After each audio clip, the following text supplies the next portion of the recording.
What's going on, everybody? Welcome to the Wages On Podcast, and we are back for another MMA breakdown, guys. This is going to be LFA 226. This fight, guys, I'm actually excited for the main event of this one. We have a title fight for the main event, which both those guys have really good skills, so I'm actually very excited for that main event. So before we get into this full breakdown, guys, make sure you guys click that thumbs up, like the video, subscribe to the page. Also, leave a comment. Let me guys know if you guys agree or disagree. You guys know how the algorithm works. Those likes, those comments really help me generate more people to my videos, so I really appreciate it, guys. And also, if you guys want access to all of my official plays, go become a member of the Buy Me a Coffee page. That link will be down in the description. You get access to all of my official plays for all different types of sports, guys. We're for MMA alone, because you guys are here for MMA. We're up 5 units so far for the UFC. And I think UFC is the only plays we have actually had out recently. So UFC, we cashed out for both the events. Now this week, we're going to have PFL plays, LFA plays, and the UFC. So do not miss out on that. Go click that link in the description. Become a member of the Buy Me a Coffee page, and you get access to all of our official plays for all sports. So, all right, guys. Let's get into this first breakdown. Shamar Perez taking on Trevor Grice. This one, guys, I'm actually going to be leaning Perez. I think Perez is probably going to end up submitting Grice. Grice tends to have good skills, but he doesn't show up, in my opinion, how good he should be. Because I watched some fights where he looks really good. Then when he takes that step up in competition, he tends to look really, really bad against guys. And the guy in Perez, I think Perez is going to end up probably being competitive for that first round with Grice, and then the second and third, I think he's going to start taking over. I think he can get a second or third round submission. I think as long as he gets to his grappling, he's going to be too much for Grice in this one. So for this first fight of the night, give me Shamar Grice. All right, guys, next fight is going to be Bryven Sullivan taking on Cody Noel. This one, guys, I'm actually leaning Sullivan. I think Sullivan's going to get to that grappling, and I think he's going to end up just taking down Noel. Noel, it seems like he hasn't fought the best competition. If overall Sullivan has a really good amateur record, that both guys are very green in their pro record so far. But I'm leaning Sullivan because I do believe he's going to be able to take Noel down, get to the ground and pound, maybe fish for a submission. But I'm actually going to pick a ground and pound finish for this one. I think Sullivan gets this one done dominantly on top control, and end up ground and pounding Noel probably in that first or second round. So give me Bryven Sullivan. I'm taking him by knockout. All right, guys, next play is going to be Nathan George taking on Blake Mitchell. Guys, I'm actually rolling with the underdog in this one, Blake Mitchell. I think this fight's going to be a banger. I think someone's going to get knocked out. But I think Blake Mitchell has more of the tailor-made striking overall. Nathan George has good striking himself, but I feel like if he doesn't get to the combinations he wants to, he tends to kind of switch his game plan really fast. And if Blake Mitchell can just capitalize on probably weaving away from those big shots that are going to be coming from George and probably just be a little bit more technical like I do believe he is. Land some shots from the outside, then eventually move in on George when he gets tired. I do believe Mitchell can get this fight done. Someone's going to get knocked out in this fight, and I do believe it's going to be Nathan George. So give me Blake Mitchell for this one. Give me the underdog. I think he gets it done by knockout.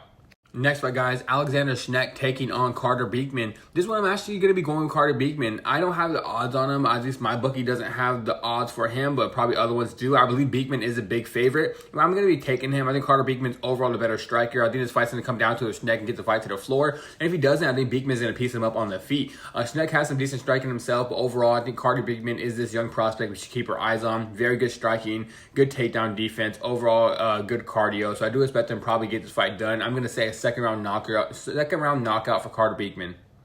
Next fight, guys, Jonathan Wall taking on Lane Rowe. This is a squash match, guy. Lane Rowe's over a minus 1,000 favorite. He's going to get this fight to the floor. He's going to end up submitting Wall. Wall doesn't have the best takedown defense. He hasn't fought the best competition. Rowe has fought the better competition to this day. And he's just, like his nickname says, he's a prodigy. He's a young prodigy. He's going to come in here, get this fight to the floor, end up winning this fight by submission. I'm actually very confident in him, but who else is not confident in over a minus 1,000 favorite? Squash match, give me Lane Rowe.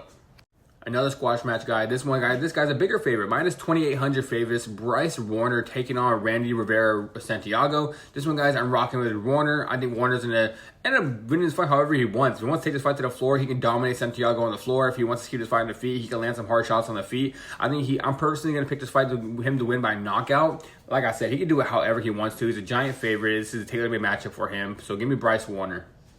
Next fight, guys, another squash match, and Trayvon Eller taking on Zane Havener. Guys, I'm taking Trayvon Eller, and I think he's going to get this fight done by knockout in that first round. Zane Havener is tailor-made for him. He doesn't move his head very well, and I think he's going to actually try to stand there and bang with Eller. The best bet he's going to have is try to get the fight to the floor, but overall, Eller has some decent takedown defense, and Havener doesn't have the grappling overall wrestling to take him down. I think Eller's going to piece him up on the feet and end up knocking him out within the first 2.5 minutes of the fight. I think this fight's going to be easy done for Eller. Squash match. Give me Trayvon Eller. He's a minus 2,000 favorite, and he deserves it.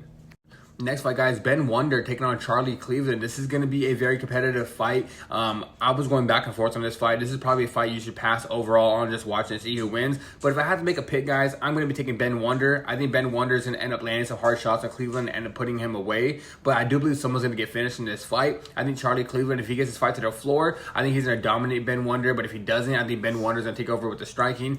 Evenly matched matchmaking for these two. I do believe both these guys have both the skills to beat each other, but I'm gonna have to be rocking with Ben Wonder, as I believe he is the better striker. So give me Ben Wonder. I think he does it by knockout.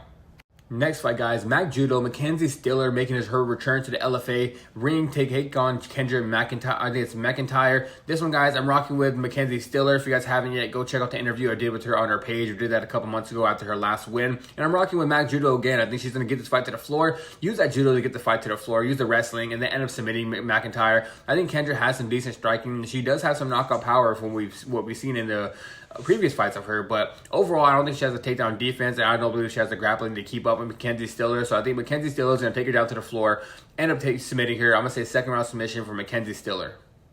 Next fight, guys, co-main event. Dendrick Saunders taking on Nikolai. I think it's close. This one, guys, I am rocking with Close. I think Close is going to get this fight done probably by decision. I think he's just going to take down Dendrick Sanders and end up grinding him out. Dendrick Sanders is very strong, has some good striking overall, but I think Nikolai Close is going to be able to keep up with the striking for a bit and then end up using that striking to get the fight to the floor. From there, I do believe he dominates. I've seen Close get better and better every single fight I've ever watched from him. He's fought in ACA, one of the best regional scenes in Russia. If you guys haven't gone over there and watched ACA yet, the Russian organization, go and watch it. They have some great fighters over there. A lot of them just can't get to the United States because of visa issues. And Nikolai Close fought over there, had some really good fights against some really good guys. I believe he's fought against guys that are actually better than Dendrick Saunders. So I believe he's going to come in here and make his mark in the LFA, win this fight. I'm going to say decision because I do think Saunders is actually very durable. I do believe he has some good submission defense. But I think Close gets this fight to the floor, ends up winning this fight by unanimous decision. So give me Nikolai Close. All right, guys, now for the main event, David Allakhverdiev taking on Joseph Kropschot. This one, guys, is a title fight for the main event. Guys, I'm rocking with David Allakhverdiev. I think he's going to take this fight to the floor and end up dominating Kropschot, or if he wants to, he can stand on the feet. His best bet to victory is keeping his fight on the feet, because one thing about Kropschot, he is really good at grappling, but I don't believe he's going to be able to out-grapple David. And if David keeps his fight on the floor, he's going to end up knocking out Joseph in that first round. David has 7 wins by knockout. I believe all 7 or maybe 6 of them are done by first round knockout. And I think that's how this fight gets done. If he can grapple with Kropschot, he can take it down and dominate him there. But if he wants the easiest path to victory, he'll keep this fight on the feet, end up dominating him, landing some hard strikes on Joseph in that first round, end up putting him away. I don't think Kropschot's going to be able to get him down at all, because Allakhverdiev has really good wrestling overall. So give me David Allakhverdiev. I believe he gets this fight done by first round knockout. And all right, guys, that is it for today's video. Like I said in the beginning, click that thumbs up, like the video, subscribe to the page. Also, leave a comment. Let me guys know if you guys agree or disagree with any of my picks. Also, if you guys want access to all of my official plays for this event, LFA, for UFC, PFL, or any other sport we do, guys, go become a member at the Buy Me Coffee page. That link will be down in the description of this video. And all right, guys, I'm out of here. Until next time, let's stay winning.